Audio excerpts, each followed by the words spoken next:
Okay, this is going to be the beginning of uh, a video or a video series called I'm trying to think of the name, like things Christians don't do but should, or I don't know. I'll come up with the name before I post it. Okay, but for right now I'm gonna go over this is um, how this is called a call to orderly worship. That's what it'll be called. Corinthians 14:26 through 40.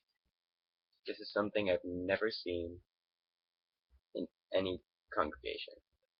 Any. None. Not a single one. Into a few. Well, my brothers and sisters, this is summarized. Well, my brothers and sisters, let's summarize. When you meet together, one will sing, another will teach, another will tell some special revelation God has given. One will speak in tongues, and another will interpret what is said. That everything that is done must strengthen all of you. No more than 2 or 3 should speak in tongues. They must speak at one time, and someone must interpret what they say. But if no one is present who can interpret, they must be silent in your church meeting and speak in tongues to Jehovah privately. Let 2 or 3 people prophesy, and let the others evaluate what is said. But if someone is prophesying and another person receives a revelation from Jehovah, the one who is speaking must stop. In this way, all who prophesy have a turn to speak,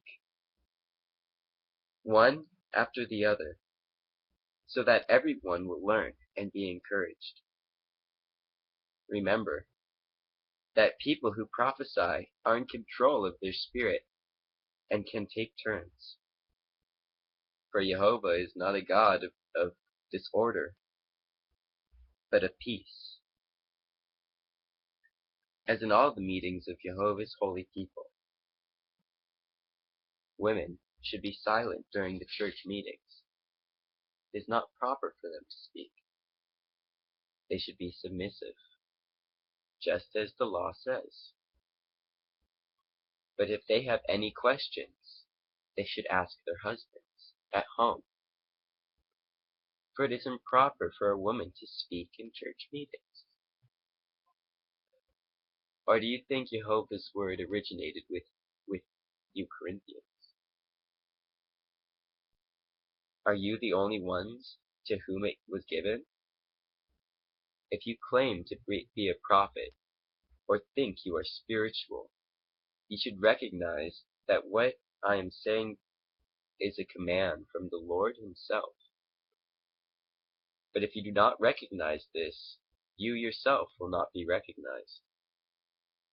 So, my dear brothers and sisters, be eager to prophesy, and don't forbid speaking in tongues, but be sure that everything is done properly and in order.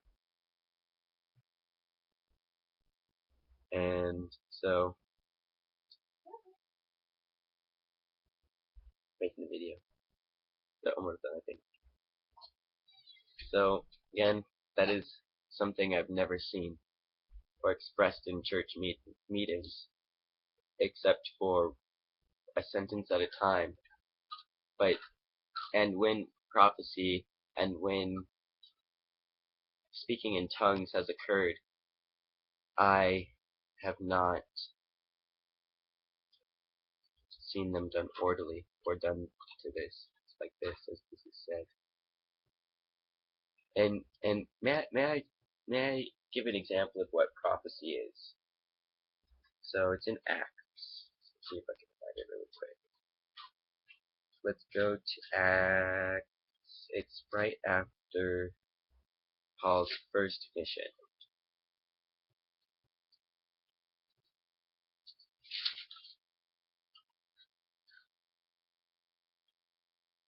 That's his third.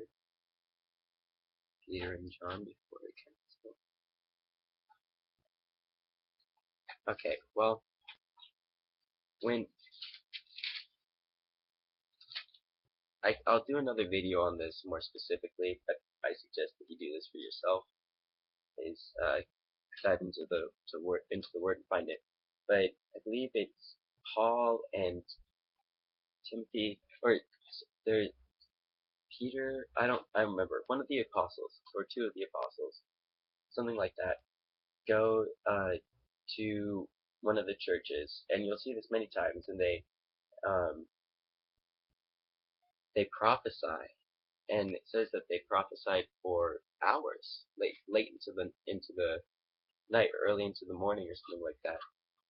And what that is letting the Lord speak through you, letting the Lord speak through you and teach openly what it is, amongst other things. So, shalom. See you.